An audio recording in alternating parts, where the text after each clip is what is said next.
जुआ किसी मुल्क में लीगल है, इंटरनेशनली लीगल है, मगर जुआ छुप के भी होता है, हर मुल्क में होता है, थोड़ा बहुत होता है। तो ये वो चीज़ें जिसको वो इन्जॉय करता है। तो जैसे फ़वाहिश हैं वो हमारे एशिया से लेकर यूरोप, अमेरिका, सारी दुनिया के कौमों में एक लेवल के बाद बढ़ जाती है। तो उनकी सोसाइटी, उनके एनजीओज़, उनका कल्चर परेशान होता है और उसकी वे आउट्स ढूंढ रहे होते हैं। तो बग़ैर तौबा या पलटे हुए इन बुराइयों गुनाहों को कंप्लीट ना कर छोड़कर अगर दुनिया का कोई भी फ़र्द, देखिए जब तक ये गुनाह हम कंट्रोल नहीं करेंगे, दुनिया का कोई भी फ़र्द, कोई भी कौम, कोई भी माशरा अल्लाह की तरक्की की राह पे गामज़न नहीं हो सकता। Let us decide if you want to correct our self and turn back in repentance और not, let's talk about it. सबसे पहली प्रॉब्लम दुनिया की, यूनिवर्सल, सारी दुनिया की मुनाफ़क़त। ये सिर्फ हमारे माशरे की प्रॉब्लम नहीं है, तमाम दुनिया की। हमसाए ममालिक में चले जाएँ, इंटरनेशनल लेवल पे चले जाएँ, मुनाफ़क़त कुरान मजीद ने ज़िक्र है, नफ़ाक़ है, फिर मुनाफ़क़त है, फिर मुनाफिक है। मुनाफ़क़त किसे कहते हैं? मुनाफिक किसे कहते हैं? जिसकी कॉल और फेल में फ़र्क हो, इंग्लिश में हिपोक्रेसी कहते हैं। जिस इंसान के कॉल और फेल में फ़र्क हो उसको आप हिपोक्रेट कहते हैं। मुनाफिक इंसान किसी का नहीं होता, वो सिर्फ अपने मफाद का होता है, खुद गर्जी की एक्सट्रीम होती है उसमें। मुनाफ़क़त सिर्फ मुसलमानों ही की नहीं, तमाम इंसानियत का मसला है, और वो दीनी लिहाज में भी होता है। दीन में भी हम मुनाफ़क़त करते हैं, अल्लाह रसूल से भी करते हैं, और उसमें हमारे दुनियावी मफादात होते हैं। सच मुनाफ़क़त आप कारोबार में भी करते हैं, इधर भी करते हैं। देखिए मैं आपको मिसाल देता हूँ, एक बाप की, एक शौहर की, जो अपने घर में, चाहे वो अमेरिकन हो, चाहे वो पाकिस्तानी हो, चाहे वो यूरोपियन हो, कोई भी हो, चाहे वो दुनिया का कोई भी इंसान हो, अगर एक बाप अपने घर में अपने बच्चों से कॉल और फेल में फ़र्क करता है, तो क्या वो जो वादे करता है, जो कमिटमेंट्स करता है, जो इम्प्रेशन देता है अपनी औलाद को, तो क्या उनकी फैमिली उनसे इम्प्रेस होती है? एक मियाँ बीवी के रिलेशन में आपके कॉल और फेल में फ़र्क हो, तो यानी दुनिया की कोई भी सोसाइटी हिपोक्रेट आदमी को बर्दाश्त नहीं करती। तो ये इंटरनेशनल प्रॉब्लम है। तो अल्लाह ताला इस चीज़ को, और दीन फितरत है, आप जानवर को क्यों नहीं कहते हिपोक्रेसी कर रहा है? यानी इंसान के अंदर ये पाया जाता है। रिज़ल्ट अनसेटिस्फाइड फैमिली, क्योंकि औलाद बाप की इज़्ज़त नहीं करती, वो देखती है बाप है, अब्बू तो ऐसे ही कहते हैं, करते नहीं हैं, चाहे वो यहाँ का हो या फॉरेन कंट्री का कहीं भी हो।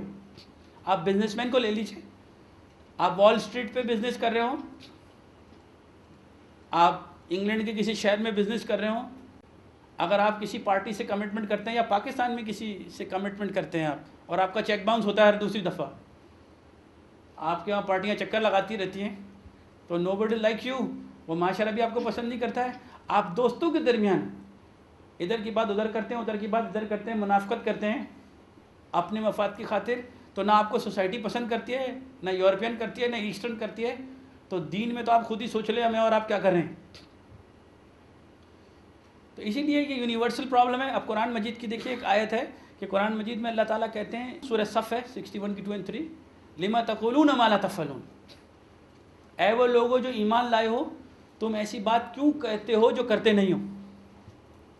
तो इसका मतलब ये कि इस्लाम उसी चीज़ की बात कर रहा है जिसको सारी यूनिवर्सल प्रॉब्लम है।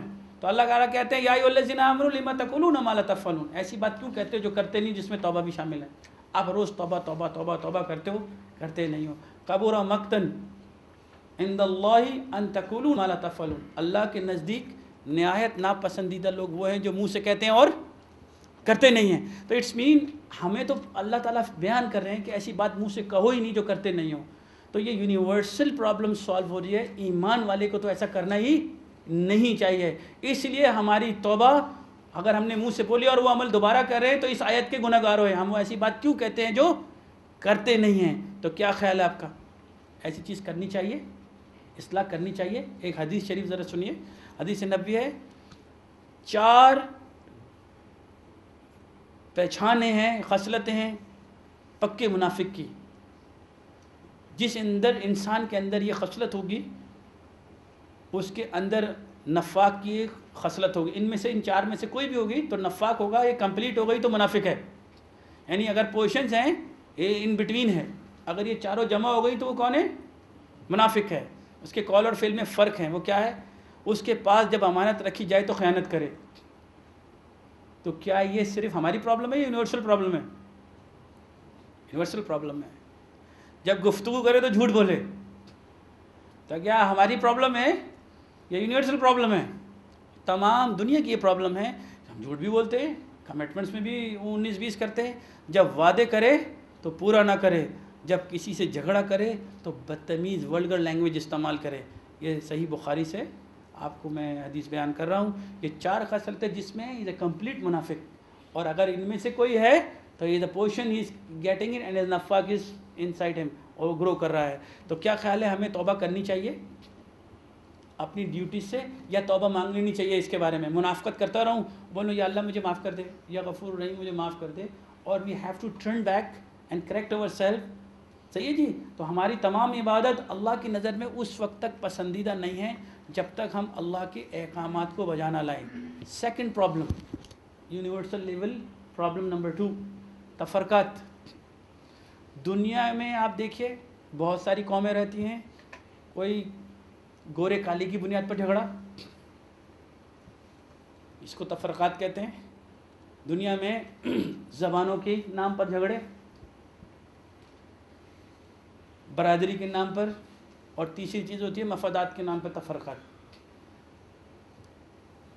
जब बात सिर्फ यही ख़त्म नहीं होती, बल्कि दीन और मज़हब जो अल्लाह ताला ने सिर्फ़ और सिर्फ इबादत के लिए रखा है, उसमें भी तफरक़ात डाल के झगड़े और फसाद होते हैं। आप खुद सोचिए कि दुनिया की कोई भी कौम की मईशत कैसे और सुकून में